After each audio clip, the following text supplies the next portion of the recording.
또 성령으로 충만한 하루가 되시기를 간절히 축복합니다. 시편 그 3편과 또 오늘 함께 읽었던 시편 4편은 이 분위기가 매우 다릅니다. 시편 3편 5절을 보면 이렇게 말하죠. 내가 누워 자고 깨었으니. 시편 3편은 우리가 지난 시간에 말씀드렸지만 이게 잘 수 있는 상황이 아니죠. 압살롬, 그의 아들 압살롬의 반역을 피해 도망가는 그런 시편입니다.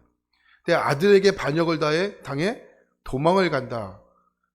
이것도 복창 터질 일이지만 이게 억울해서 잠이 오겠습니까?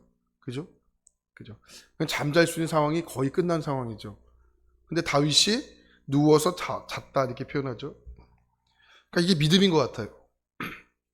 우리가 찾아오는 여러 가지 일들 때문에 이게 힘들고 어렵지만은 믿음의 힘은 그럼에도 불구하고 하나님은 잠을 주신다라는 겁니다. 이게 믿음과 믿음 없음의 굉장히 중요한 차이다라고 보는데 우리도 이 아침에 하나님 깨워주셨잖아요.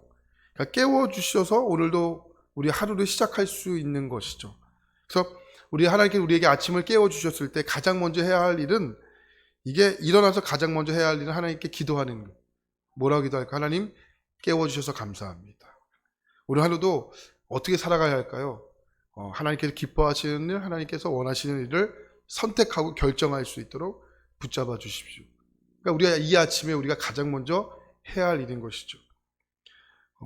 그러니까 우리가 이 아침에 이 자리에 나올 수 있다는 것은 이건 보통 일이 아니고 매우 이게 뭐라고 표현할까요? 아주 보통 일은 아닌 것 같아요. 그러니까 시편 3편을 보면 그러니까 이 장면이 생각나고요. 그러니까 시편 4편은 또 오늘 그 3편과의 분위기가 매우 다릅니다. 시편 4편은 탄식하는 시입니다. 여러분 탄식은 언제 나올까요? 그러니까 말이 끊어진 그 자리에서 나오는 것이 탄식입니다. 우리가 말이 끝난 자리에서 많이 힘들면 우리가 이렇게 나오죠. 이게 탄식이잖아요. 그러니까 우리가 하나님을 믿고 있지만 하나님을 믿는다는 것에 있어서 탄식은 언제 나오냐면 이게 하나님이 계시지 않다고 느낄 때, 그러니까 하나님의 임재가 아니라 우리의 삶 가운데 늘 하나님의 부재를 느낄 때 탄식을 느낀다는 거죠. 그러니까 하나님 도대체 어디 계십니까? 그러니까 나도 모르게 탄식하게 됩니다. 근데 역설적으로 생각해 보면 그 탄식의 자리가 하나님을 만날 수 있는 가장 이렇게 그 자리가 되기도 하기 때문에 그렇습니다. 그러니까 이런 말이 있잖아요. 하나님의 부재가 하나님의 임재의 전조다 이렇게 나와요. 아침은 새벽이 지나야 온다 이렇게 이런 말이 있듯이. 하나님과 씨름했던 야곱을 볼까요? 그러니까 야곱이 하나님과 씨름했다. 여러분 하나님과의 씨름이 이게 말이 됩니까? 성경에 보면 이게 원어로 보면은 레슬링이라고 나와 있어요. 그러니까 우리 씨름은 이렇게 꺾는 거잖아요. 레슬링은 어떻게 하죠? 잡아 돌리잖아요. 그러니까 더 격렬한 표현이었다고요. 성경에 보면. 그러니까 하나님과 레슬링한 야곱이라고 표현하는데 그 이야기를 보면 야곱이 하나님을 꼭 붙잡고 있지만 하나님이 야곱을 꼭 붙잡고 있었다는 거예요. 맞죠? 네. 그러니까 야곱은 자신에게 일어나는 이게 처철했던 상황을 바꾸실 분이 하나님밖에 없다. 이거 인정할 수밖에 없는 겁니다. 세상에 나가보면 우리 여러 가지 일들을 당하게 되는데 제가 수요 예배 때도 잠깐 드렸던 말씀인데 그러니까 전 청년 사역을 하고 있기 때문에 청년들을 이렇게 자주 만날 기회가 이렇게 많습니다. 특히 뭐 이렇게 전화도 자주 하고 또 만날 기회도 있고 뭐 그런 기회가 있는데 청년 사역을 하다 보면 뭐 여러 가지 일들이 많이 있잖아요. 그 중에서 이제 많이 경험했던 일들이 보면 믿음 생활에 관심이 없는 것 같은데 신앙에 관심이 굉장히 많습니다. 청년들은 그러니까 표현을 안 할 뿐이지. 이제 얼마 전에 한 청년이 찾아왔는데 만나서 이런저런 이야기를 하게 됐죠. 근데 몇 분이 지나지 않았는데 제가 수요 예배 때 드렸는데 막 우는 거예요. 엄청나게 서럽게 막 울어요. 그래서 왜 우냐? 왜 우냐? 물었더니 하나님 안 계신 것 같다는 거예요. 하나님 계시지 않는 것 같다는 거예요. 이야기 쭉 듣다 보니까 신기한 일을 하나 발견했어요. 그게 뭐냐면, 야, 하나님이 안 계시는데 너는 왜 우냐? 그죠? 그럼 세상에 나가서 한번 물어보십시오. 하나님 계십니까? 하나님 안 계시죠? 우는 사람들 있습니까? 이게 없다고요. 근데 하나님이 안 계시는데 울어. 제가 그걸 보면서 하나님이 안 계시는데 우는 너를 보고 난 신기하다. 왜요? 하나님이 안 계시면 보통 안 웁니다. 울 수가 없는 겁니다. 근데 이 청년은 울면서 이런저런 이야기를 하는데 이게 확 느껴지는 거예요. 야, 쟤는 하나님 잘 믿고 있다.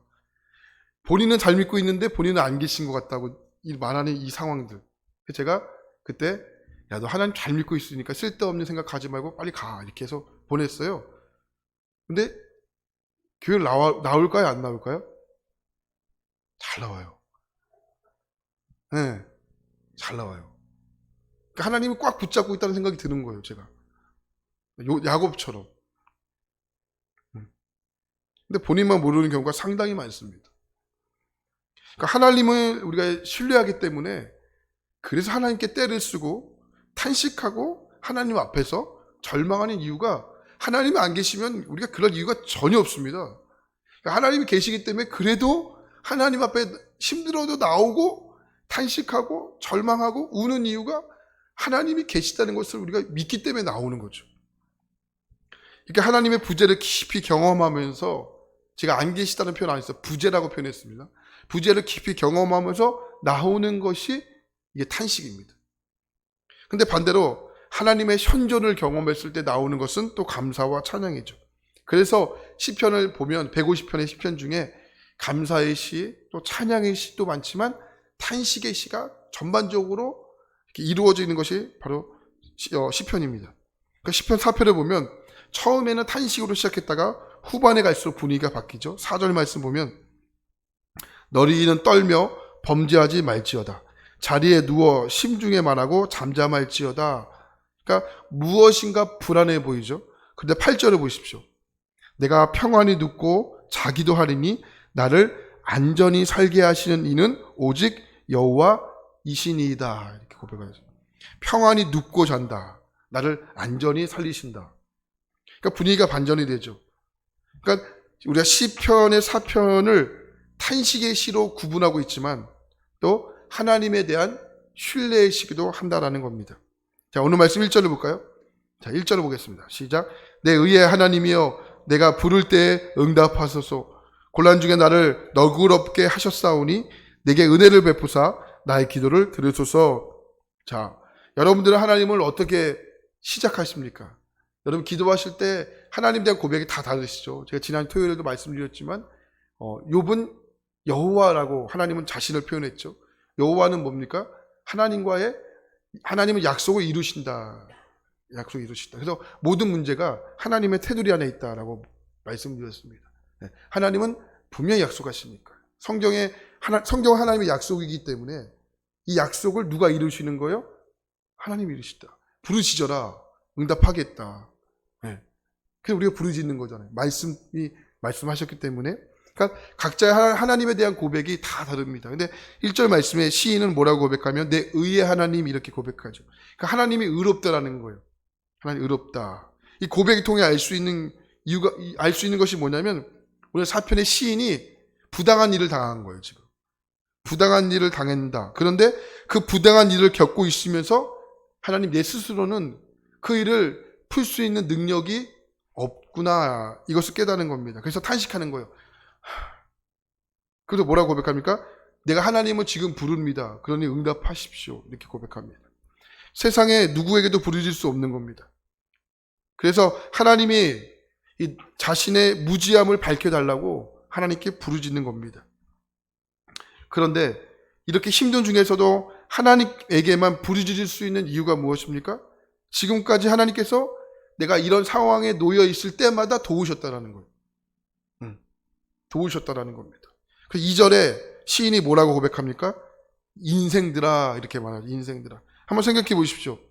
우리가 어떤 사람에게 아이고 인생아 이 인생아 도대체 왜 이렇게 살아?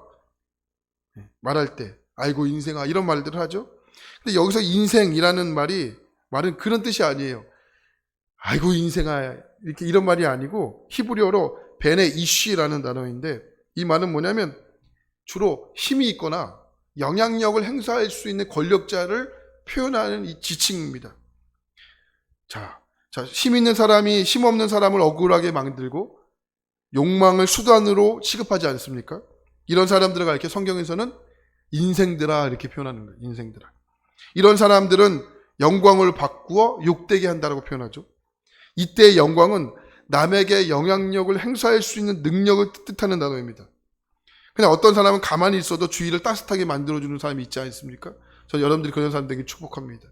여러분들 가는 곳보다 이 분열이 봉합이 되고 냉랭함이 따뜻하게 바뀌는 그런 은사가 있기를 축복합니다. 근데 어떤 사람이 가면 그 분위기를 긴장시키는 사람이 있어요. 긴장시키는 사람이 있죠. 이런 의미를 본다면 여러분 잘 산다는 의미가 뭘까요? 저는 부자를 말하지 않았습니다. 잘 삶을 얘기했습니다. 나의 존재가 다른 누군가에게 긍정적인 영향을 끼치는 겁니다. 저희 아이가 이렇게 그 친구네 집에 이렇게 놀러 갔다가 왔어요. 어느 날 올라오더니 저를 급하게 찾아요. 저희 첫째 아이가 아빠 이렇게 불러요. 무슨 큰일 난 줄 알았어요. 큰일 난 줄 알았는데 이렇게 얘기하는 거예요. 아빠 저 친구 집에 닌텐도 게임기가 2대가 있어 이렇게 하는 거예요. 그런데 아빠 되게 부자야 이렇게 얘기하는 거예요. 그래서 제가 나 아빠로서 주눅이 들더라고요. 주눅이 턱 들어 속으로 닌텐도 하나 사줘야 되겠다 이렇게 마음을 먹고 있어요. 근데 그냥 사주면 안 되잖아요. 그래서 책 100권만 읽어라. 100권을 읽으면 내가 사주겠다. 책은 또 안 읽어요. 책은 또 안 읽어요. 그래서 걔가 이 표현을 썼어요. 부자라는 표현을 썼어요. 그래서 제가 그 친구를 이렇게 앉혀놓고 잘 사는 것과 부자에 대한 이 차이점을 이야기해 줬어요. 부자와 잘 사는 것. 그래서 이제 그 친구가 이해를 잘 못하죠. 아직 초등학교 1학년이니까. 그래서 계속 알려주려고 해요. 부자와 잘 사는 것의 차이점, 가난함과 못 사는 것의 차이점. 네. 그럼 우리가 부자와 잘 사는 것을 잘 구분하셔야 됩니다. 그러니까 돈이 많은 것은 부자지 잘 사는 것은 아니죠. 이해되십니까? 그러니까 돈이 없는 것은 가난한 거지 못 사는 것은 아니에요. 그러니까 우리가 여기 너무 이렇게 있어가지고 자꾸 주눅 드는 경우가 있는데 여러분 그렇지 않습니다. 하나님 믿는 사람들은 잘 사는 겁니다. 비록 돈이 없어도 못 사는 것은 아닙니다. 그죠? 이거 저는 여러분들이 정말 하나님께서 주시는 그 영광이 뭡니까? 그 은혜가 뭡니까?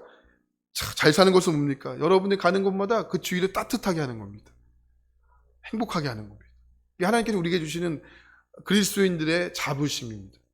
그래서 기뻐하는 것, 기도하는 것, 감사하는 것, 하나님께 우리에게 주신 자부심이지 않겠습니까? 그러니까 나의 존재가 다른 누군가에게 긍정적인 영향을 끼치는 것. 자, 여러분 우리가 하나님 앞에 언젠가는 서야 되잖아요. 언젠가 하나님 앞에 서야 되는데 하나님 앞에 서는 날 하나님은 우리의 재산, 또 우리가 가지고 있는 학위, 이게 별로 중요하지 않습니다. 하나님 물으실 거예요. 어떤 존재였는가? 어떤 삶이었는가? 잘 사는 삶이었냐? 이게 물으신다고요. 그래서 시인은 이렇게 힘이 있는 인생들에게 3절 말씀에 보면 뭐라고 이야기합니까? 여호와께서 자기를 위하여 경건한 자를 택하신 줄 너희가 알지어다. 내가 그를 부를 때 여호와께서 들으시리로다. 이렇게 말하죠. 지금 힘이 있다고 생각하는 사람들이 한 가지 무지한 것이 있는데 그 무지가 뭡니까? 이 세상을 주관하시고 이 세상을 이끌어 가시는 분이 누구시다? 하나님이시다. 할렐루야. 하나님이시라는 것에 대한 무지라는 거예요. 그래서 시인은 그들에게 당부합니다. 4절 말씀에 너희는 떨며 범죄하지 말지어다. 떤다라는 표현은 히브리어 그 영어 성경에 보니까 하나님을 경외한다는 거예요. 경외한다는 거죠. 하나님을 경외할 줄 아는 사람이 되어라. 시인이 이야기하는 거예요. 그래서 하나님 믿는 사람이 되려면 어떤 사람이 되어야 합니까? 내 자아가 강한 사람이 되면 안 되는 거예요. 내 고집이 센 사람이 되면 안 되는 거예요.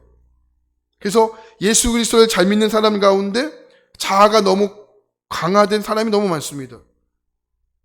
너 왜 그렇게 믿어? 너 그렇게 믿는 거 아니다. 하나님 너를 보고 어떻게 생각하시겠니? 막 이렇게 판단하죠. 여러분 내 자아가 강하면 결코 믿을 수가 없는 겁니다. 믿음이 온전하면 내 자아가 무너지는 순간부터 일어나는 겁니다. 그리고 하나님 믿고 그 은혜에 깊이 들어가게 되면 나와 신앙의 방식이 다른 분도 그 아픔을 품어줄 줄 알고 갈 수 있는 이런 품이 생기는 겁니다. 그 시인도 너무 부당한 일을 겪었지만 저 사람들을 어떻게 해달라고 이야기하는 것 같은데 뭐라고 이야기합니까? 하나님께 그들 향해 이야기하는 거예요. 너희는 하나님을 경외해야 돼. 하나님을 경외해야 돼. 부당한 일을 당해서 하나님께 어떻게 해달라고 이야기하지 않고요. 하나님을 경외해야 돼. 하나님을 상기하게 되자 그들까지도 품을 수 있는 넓은 마음이 시인 가운데 생기게 된 겁니다. 그리고 이야기하죠. 잠잠하라. 의의 제사를 드리고 여호와를 의지하라. 그동안 불의한 일을 겪으며 살아왔습니다. 그러나 이제부터는 불의함을 벗어나서 의로움으로 남은 삶을 너희도 그 길을 따라가라 이야기하는 겁니다. 그 다음에 뭐라고 이야기합니까? 여호와를 의지하라. 의지한다는 표현을 제가 가만히 묵상하다 보니까 의지한다는 것을 좀 어떻게 표현할 수 있을까? 그래서 한 가지 생각난 게 힘없는 분들에게 이렇게 지팡이를 들고, 요즘에는 지팡이보다는 뭘 끌고 다니시죠? 뭐라 그러죠? 이걸 보행기라 그러나? 이렇게 어른들이 이렇게 타고 오는 거 있잖아요. 이렇게 끌고 오는 거. 유모차. 근데 유모차. 그러니까 어른 유모차. 어른 유모차. 이렇게 어른들이 그 의지에서 이렇게 끌고 오시잖아요. 그죠? 그래서 이 단어가 생각난 거예요. 의지라는 것이 이 어른들이 유모차를 끌고 다니실 때 유모차를 이렇게 의지하는 게 있구나. 하나님 우리가 그렇게 의지하는 거잖아요. 의지라는 단어. 그러니까 어떤 신학자는 믿음을 이렇게 설명했어요. 하나님의 절대 의존의 감정. 이 말이 좀 어려운데 굉장히 멋있는 말이에요. 하나님의 절대 의존의 감정. 절대 의존의 감정이에요. 부분적인 의존의 감정이 아니고 절대적인 의존의 감정. 그래서 이 글을 보면서 신앙은 맡기는 것이다. 나는 이런 사람이야. 나는 이렇게 되었어야 해. 이러면 맡길 수가 없잖아요. 네. 여기서의 하나님을 의지한다는 말씀은 영어로 trust입니다. 하나님을 신뢰한다는 겁니다. 어떤 상황 속에서도 하나님을 신뢰하는 거죠. 이것이 바로 하나님을 의지하는 겁니다. 우리는 하나님을 신뢰하지 못하기 때문에 인생을 고단하게 살 때가 많습니다. 그래서 시편에서 내가 너에게 이야기하는 거예요. 잘 사는 방법을 알려줄게. 그 방법이 뭐냐? 하나님을 절대적으로 신뢰하는 거예요. 할렐루야. 이게 잘 사는 거다라고 이야기합니다. 내가 원하는 길로 가지 않을지라도 하나님이 더 좋은 길로 인도하실 거다. 저희 둘째 아이가 8개월 됐을 때 이렇게 기어 다니잖아, 아이들은. 기어 다니는데 이렇게 마치 막 자유형 성수처럼 막 기어 다니는 거 엄청 빨랐어요. 거기서 그래서 막 엄청 빨랐어요. 어느 순간 이게 8개월인데 뭐를 이렇게 입에서 웅왕웅왕 이렇게 거려요. 그래서 봤더니 쓰레기통에서 막 뭘 집어먹고 있는 거예요. 쓰레기통에서. 근데 이게 첫째 아이가 그런 행동을 많이 했기 때문에 둘째 아이 보니까 뭐 놀라지도 않고 그냥 그래서 입을 막 벌리고 뺐어요. 제가 이렇게 갈고리처럼 해가지고 이게 뺐어요. 난리가 난 거예요. 울고 난리가 나는 거예요. 그리고 빼지 말라는 거예요. 그 내가 뭐 아빠니까 그래도 빼야 되잖아요. 그냥 먹어. 야 먹어 배 아파 그냥 먹어. 이렇게 할 수 없잖아요. 그죠? 뺐어요. 울고 난리가 나는 거예요. 여러분 제가 운다고 뺏어야 될까요? 말아야 될까요? 당연히 뺏어야 되죠. 그죠? 자기가 좋다는 것을 먹으면 큰일 나요. 자기에게 좋은 걸 먹어야 되잖아요. 그죠? 자기에게 좋은 걸 먹어야 됩니다. 네. 그러니까 우리가 신앙생활을 하면서 내가 좋은 길로 가게 되면 반드시 탈이 나는데 하나님은 나에게 좋은 길로 인도하신다고요. 근데 우리는 울고 떼쓰죠. 왜요? 내가 원함이 아니니까. 내가 원함은 쓰레기통에 있는 것을 먹는 거예요. 근데 하나님은 아시잖아요. 야 그거 먹으면 배탈 난다고 인마. 그래서 하나님은 억지로 빼는 거예요. 그 억지로 뺀다고 우리는 막 떼쓰죠. 그죠? 근데 하나님은 우리에게 좋은 걸 주시기 위해서 억지로 뺏으신다고요. 하나님은 더 좋은 길로 인도하시니까. 혹시 이런 과정 가운데 계신 분이 계십니까? 아직도 떼쓰미 내 자아가 강해서 하나님 앞에 떼쓰는 분들이 계십니까? 여러분들에게 하나님 좋은 것을 주실 줄 믿고 하나님은 트러스트 하십시오. 신뢰하십시오. 하나님 여러분 좋은 길로 인도하실 겁니다. 주님이 신뢰하기 때문에 우리에게 나오는 것이 뭡니까? 7절 말씀 보니까 그 내 마음의 기쁨이고 풍성함이고 평안이고 안전이라고 이야기하는 거예요. 그러니까 우리가 신뢰하기 때문에, 주님을 신뢰하기 때문에 우리는 기쁨이 생기는 겁니다. 안식을 누릴 수 있는 겁니다. 자, 처음에 1절 말씀에 내 의의 하나님이여 내가 부를 지을 때에 응답하소서. 탄식으로 시작했던 시가 마지막에서는 뭐라고 이야기합니까? 내가 평안합니다 고백하죠. 그러니까 외적인 상황이 바뀐 것이 전혀 없습니다. 그대로입니다. 그런데 하나님을 떠올린 거예요. 하나님을 생각한 겁니다. 하나님이 함께 있다고 이야기한 겁니다. 그러니 내 마음에 기쁨이 없고 평화가 생겨난 겁니다. 여러분, 하나님은 늘 함께 하십니다. 동의하십니까? 이 자리에도 함께 하시고요. 여러분이 예배 끝나고 가는 그 자리의 현장에도 함께 하시고요. 가장 중요한 건 여러분 안에 계십니다. 여러분 마음에 계신다고. 그러니 하나님은 함께 하신 것을 의심할 이유가 없는 겁니다. 하나님의 별명은 임마누엘이잖아요. 하나님은 함께 하신다. 하나님은 자신의 별명을 이야기한 거예요. 하나님의 이름은 예수 그리스도. 예수는 뭡니까? 우리 구원자 되신다. 고백이고요. 또 다른 별명은 임마누엘. 하나님은 우리를 떠나지 않으신다고요. 그래서 우리가 믿지 않으니까 마태복음 맨 마지막 절에 하나님 또 하나의 단서를 붙이세요. 세상 끝날까지. 할렐루야. 세상 끝날까지 내가 너희와 함께 있으리라 이렇게 끝나요. 있었으면 좋겠지 이렇게 하면 우리는 좀 약올릴 텐데 있으리라 이게 확신의 단어잖아요. 있으리라 마침내 땅 하고 성경 끝나요. 그러니까 함께 있는 거예요. 또 문제는 뭐냐? 하나님 함께 하는데 내가 하나님 함께 하신 것을 못 믿어. 그럼 하나님 문제예요? 저 문제예요? 우리의 문제잖아요. 그래서 우리는 기도를 바꿔야 되는 거예요. 하나님 나와 함께 해주세요 이렇게 기도하는 것이 아니고 내가 하나님과 늘 함께하게 하소서. 내가 늘 하나님과 늘 함께하는 것을 믿게 하여 주십시오. 기도가 바뀌고 질문이 바뀌면 인생이 풀리는 것을 상당하게 경험하게 됩니다. 우리에게 찾아오는 문제들, 문제 왜 없겠습니까? 우리에게 죽을 고비를 3번 넘기다가 우리가 어렸을 때부터 뭐 어른들이 이야기하잖아요. 그러니까 지금 힘든 것은 나만 힘든 것 같은데요. 아니에요. 옆에 있는 분들도 힘들다고요. 주일에 들어오면 힘들지 않은 사람이 없어요. 저는 힘든 거 없을 것 같습니까? 예, 있겠죠. 말하지 않을 뿐이지. 힘듦이 없는 분들이 없다고요. 근데 나만 힘든 것 같아요. 꼭. 안 그렇다고요. 다 힘들다고요. 그때는 그는 뭘 바꿔야 되냐? 외적인 상황을 바꾸려고 노력하지 말고 나를 바꾸려고 노력하셔야 되는 거예요. 그치, 하나님 함께 하신다니까 내가 하나님과 함께 있을 수 있도록 믿음을 다해야 되겠구나. 오늘 시편 말씀이 그걸 말하는 거잖아요. 내 의의 하나님이라고 고백했던 이 시인이 마지막에 뭐라고 고백을 하는 거예요? 8절에 마지막에 고백을 하잖아요. 이제 기도가 바뀌는 거잖아요. 평안히 눕고 잔다. 잘 수 없는 상황인데 자는 거예요. 기도가 바뀌고 질문이 바뀌니까. 우리가 이런 기도의 패턴을 바뀔 때 우리에게 일어나는 여러 가지 상황을 여러분 이길 수 있지 않겠습니까? 시편 4편은 오늘 우리에게 이런 기도를 알려주는 매우 중요한 하나님의 말씀이라고 믿습니다. 오늘 여러분들이 시편 4편을 읽으시면서 또 말씀을 끝나시고 기도하시고 돌아가시기 전에 한 번 더 읽으시면 좋을 것 같습니다. 저는 청년들과 이렇게 손으로 쓰는 묵상을 매일 쓰고 있습니다. 그래서 시편을 다 썼고요. 이제 잠언을 함께 매일매일 쓰고 카톡으로 올려서 댓글 달아주고 이렇게 함께 묵상을 나누고 있습니다. 네, 억지로 쓰는 청년들 많아요. 제가 빨리 올려라 조마할 때 많이 그러거든요. 억지로 쓰는 청년들 많아요. 이게 한 권이 이렇게 한 권이 한 4달치 되거든요. 4달치.